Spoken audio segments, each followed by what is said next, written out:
This is my resume, and here's its best friend, the one-page cover letter, AKA its wingman. Together they work wonders, because what the cover letter does is set up the resume by highlighting what makes you a great fit for the job. It shows your personality with 3 concise paragraphs that should be readable in around 10 seconds or less. So, how do you write a cover letter? Let me walk you through one. Literally. Let's say you're applying for an engineer job. Don't forget your header. Date, name, address, contact info, all that jazz. Kick it off with a greeting to address the hiring manager. If you can, find out their name. If you can't, stick with this. The attention getter. The opening paragraph. Introduce yourself and enthusiastically tell the employer why you're applying for the job.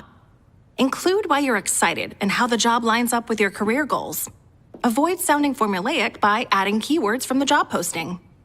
The middle paragraph. Dig into your most relevant experience and talk about the specific qualifications and skills that make you the perfect candidate. Oh, and feel free to pause and read when you need to. I've only got so long. Where was I? Right. Make connections between your previous accomplishments. Employers will likely have read your resume already, so avoid repeating the bullet points. Instead, deeply illustrate those highlights. To close the curtain, thank the employer. You can also make any clarifications, for example, any major gaps in employment history. Then, provide a complimentary close and signature that's friendly yet formal, followed by your name. Well, I think that's everything. Remember that the smallest moves are sometimes the smartest. Like and subscribe for more tips.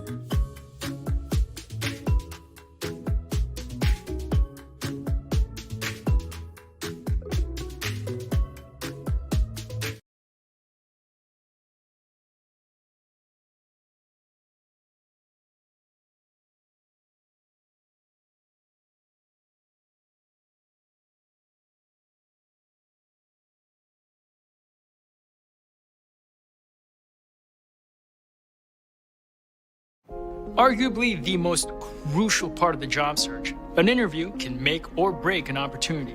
So to help you really prepare, we're going to dissect and analyze an entire interview from start to finish. I'll be sprinkling in a mix of tips about body language, etiquette, and how to answer common questions. Like, when exactly does the interview start?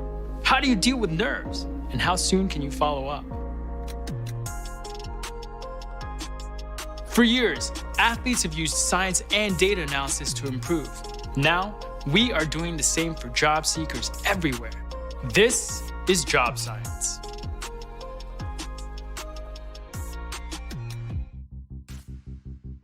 Meet Anya, a recent grad majoring in business administration. She's interviewing for an entry-level project management position.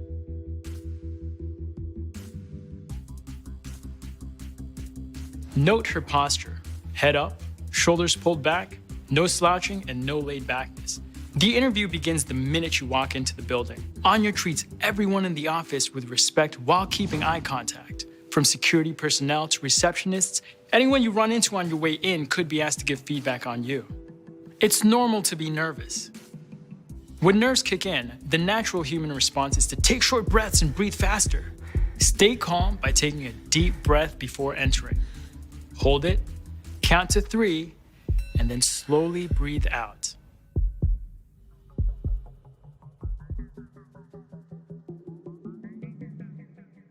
Pause.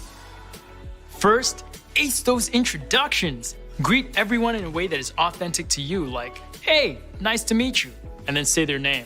That one always works. You know, you're more likely to remember their name if you say it out loud when you first meet. A lot of the time, small talk comes up before any questions. It's good to have a few current events or topics in mind.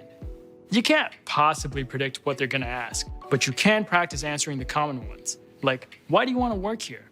What makes you unique? Let's see what our interviewer asks. So I wanna hear more. Tell me a little about your experience and what you'd bring to this role. Pause. When this is asked, they're looking to learn what makes you stand out.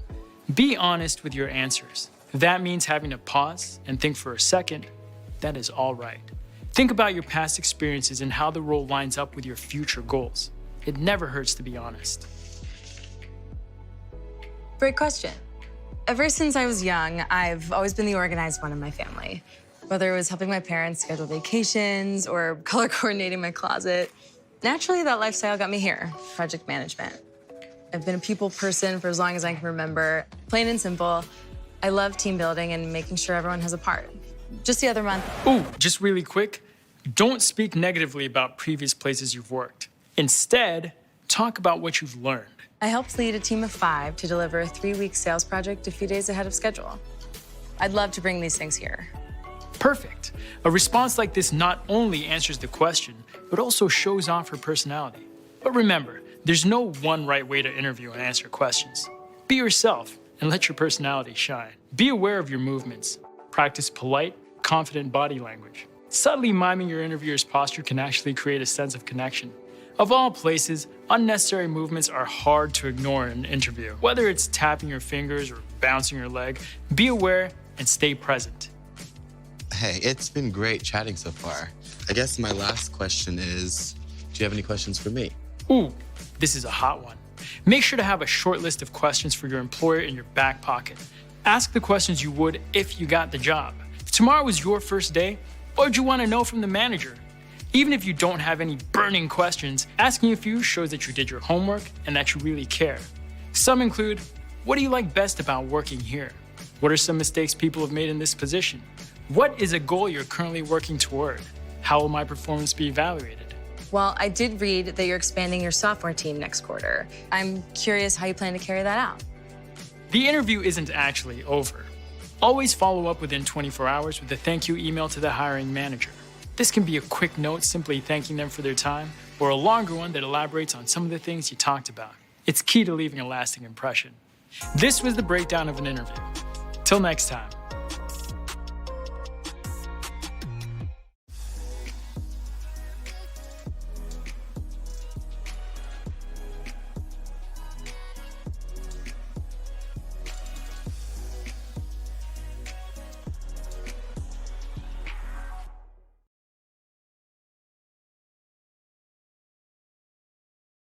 Hi everybody and welcome. My name is Jen and I'm a career coach at Indeed with over 10 years of experience working in career services. Over the years, I've worked with hundreds of job seekers as they've prepared for their next interviews, and today I want to share a little bit of that advice with you. So today in this video, we're going to talk about how you can best prepare for your next interview. And be sure to stick around until the end of the video where we're going to cover an important tip that most people forget about. It's a small step that can have a really big payoff. So let's begin. First up, approach your research from a big to small mindset. Okay, so what does that mean? So what I've noticed over the years is that some people tend to focus on either big concepts, like focusing research on the company, or they can focus on the small details, like looking into just the job description or the interviewer. The truth is that good research is going to ask you to do both and everything in between. This is a good way to begin your interview preparation because it's going to give you the context to articulate your skills and experience and connect them to the company's mission and goals. Let's break down what you should be looking for as you're conducting your research. You should make sure that you're researching the company, the job description, and the interviewer. If you're new to researching, be sure to allot at least 30 minutes to research each category. Begin your research by starting with the largest concept, the company. And when researching the company, be sure to check out multiple sources. Start by visiting the company's website and reading up on their About Us or their product or service offerings pages. Here you can find information about what their mission is and what they value.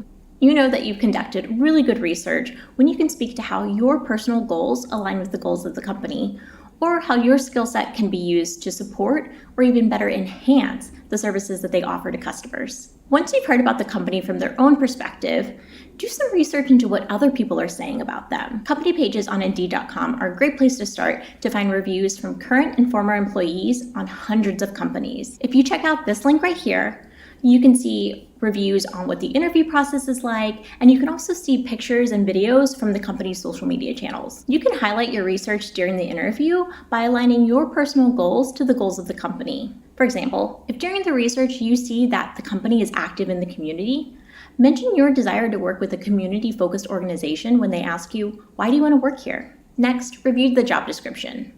When reviewing a job description, your goal is to gain a better understanding of the responsibilities and the requirements of the position.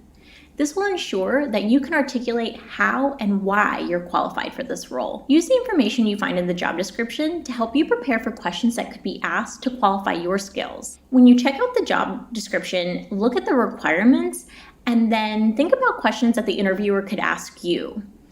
Think to yourself, if I was looking to find a candidate for this role, what skills would they need to have? Then consider how you would answer that question. It can help to think of past examples from your work experience that demonstrated the skills required for the role, and then practice sharing them succinctly. I'll go more in depth on how to do that later in this video. Now you'll want to get granular with your research by focusing on the person or people who will be conducting your interview. To find out who you're interviewing with, first, check to see if they're included within the email invite that was sent for the interview, or you can also see if they're listed in the confirmation email that the recruiter sent over. If your interview has already been scheduled and you don't see this information, it's completely appropriate to reach out to the recruiter or the hiring manager to see if they can provide the name or names of the people that you're going to be meeting with. When researching your interviewer, focus on looking at their professional journey and see how they've managed to reach their level of success. Look for commonalities in your background, education, or even your interests. Check out professional sources like the company website to see if they have a public-facing employee profile, or you can check out professional social media sites as well. This research will pay off when you can casually mention commonalities in small talk or as appropriate during the interview. Highlighting your similarities can create a stronger human connection, and it can create a positive feeling in relation to your interviewer. After you've conducted your research, the next step in preparing for an interview is to practice common interview questions. You'll want to practice a variety of questions, including general, situational, behavioral, and if applicable, technical questions that pertain to your industry. One of the first questions you can expect to be asked during an interview is, "Tell me about yourself."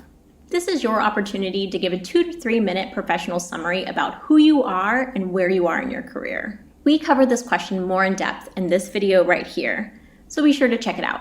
Once you can succinctly share who you are as a professional, it's smart to practice answering some common behavioral-based interview questions. Not sure what a behavioral-based interview question is? If you've ever been asked a question that begins with, "Give me an example of," or "Tell me about a time when," you've just been asked one.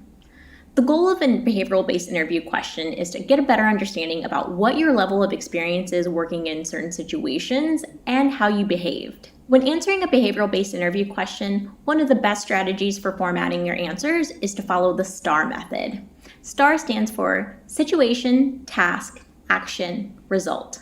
This format sets you up to tell a complete and coherent story while getting to the point quickly. Other common questions you can practice answering are, what are your greatest strengths? And why do you want to work for this company? Your goal when answering these questions is to sell yourself by sharing the most positive and relevant experience from your work history. An interview is not the time to be modest about sharing your accomplishments. Your potential employer wants to know that you're the right fit and can deliver something to the company. So you want to share examples that demonstrate how you've been able to deliver results in the past. In addition to some of these more straightforward interview questions, be sure to practice a few high-pressure questions as well. Try to think of a few things that you would be uncomfortable being asked and then prepare on how you would answer them. Some common high-pressure questions that you could be asked include explaining a gap on your resume if you have one. It could also include asking why you're looking to leave your current company or why you're looking to switch industries. And it can also include being asked what your salary expectations are. These questions intimidate almost everyone, but they don't have to throw you off in an interview if you've practiced how to answer them. This can happen to any one of us, but it's easy to keep the interview on track if you just ask for some time to think. Practice saying, "That's a great question. Give me a moment to think about that." Take the time to gather your thoughts before sharing your answer. A momentary pause can be a powerful tool to stay in control and feel confident about the information you're sharing. Before I move on to the next tip, let me know if this information is helpful by liking and subscribing for more advice. Once you've prepared to answer questions that are directed to you, it's smart to also take a moment to practice some questions that you can ask in return. When there's about 5 to 10 minutes left at the end of an interview, it's really likely for the interviewer to ask if you have any questions for them. In this case, it's smart to come prepared with 2 to 3 questions that you can ask that will help you learn more about the company. For example, you can ask, what does a typical day look like for somebody in this role? Or ask, how would my performance be measured? If you're struggling to think of questions that you could ask, it also helps to think about, What information would you need to know to start this job tomorrow? An additional benefit to asking questions during the interview is that it helps to clarify any concerns that you might have as to whether or not the company or the role could be a good fit for you. And as a general rule, be sure to keep your questions professional and focused on the company and the position. If you'd like some more information about questions that you can ask at the end of an interview, be sure to check out this career guide article right here. Once you've prepared for what you're going to say during an interview, you can now turn to considering how you're going to present yourself as the best possible candidate. This can include focusing on details like clothing, punctuality, and application materials. In terms of what you're going to wear, take clues as to how their employees are dressing when you're doing your company research and aim to dress one level above that. As a best practice, choose business casual attire. Next, plan to be on time. I know this can be easier said than done, but the key is to expect the unexpected. For example, if you're going to be interviewing by video, be sure to check your camera, microphone, audio, and your internet at least one day before the interview. If you're planning on interviewing on-site, be sure to arrive at least 15 minutes early. Finally, plan to come to the interview with the materials that you need to be successful. This can include printing out extra copies of your resume to have on hand, or to bring a pen and notebook just in case you'd like to take notes. Now it's time to put your preparation to the test by conducting a mock interview. A mock interview is a great tool to help you feel more prepared because it's going to give you the opportunity to practice your responses and get feedback on how you can improve. The best mock interviewers are going to be career coaches or professionals in your industry or field.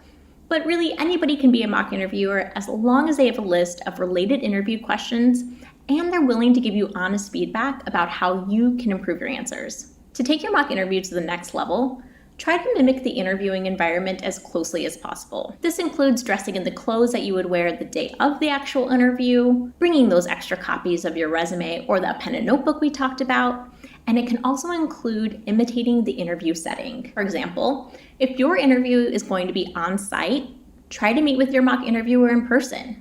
If you're preparing for a virtual interview, try setting up a phone or video interview. If possible, record your mock interview so that you can review it afterward and see how confidently you're sharing your experience and skills. And now for the bonus tip that I mentioned at the beginning of this video. Convey confidence in what you say and do. Pay attention to how you're presenting yourself with your body language and with your tone of voice to ensure that you're coming across confident, poised, and prepared for the role. If you're really interested in taking a critical look at how you're demonstrating confidence, try to record and review your mock interviews. However, in my opinion, confidence is all about a mindset. Remember, interviewing is not a one-way street. You should be evaluating employers just as much as they're evaluating you. And that's the built-in benefit of thorough preparation. It empowers you to walk into an interview assured of your unique value. So there you have it. To recap, my advice to help you prepare for your next interview includes researching the company, job description, and the interviewer. Then, practice answers to common interview questions. Prepare 2 to 3 questions that you can ask at the end of an interview. Consider your day of presentation. Conduct a mock interview. And convey confidence in what you say and do. So that's how you can prepare for your next interview. I hope you found this information to be helpful and that you're able to apply it to your next interview prep. Or maybe just pass it along to somebody else who might need it. If you like this video and you'd like to see more like it, be sure to hit the notification bell to stay updated. Thank you so much for watching, and we'll see you next time.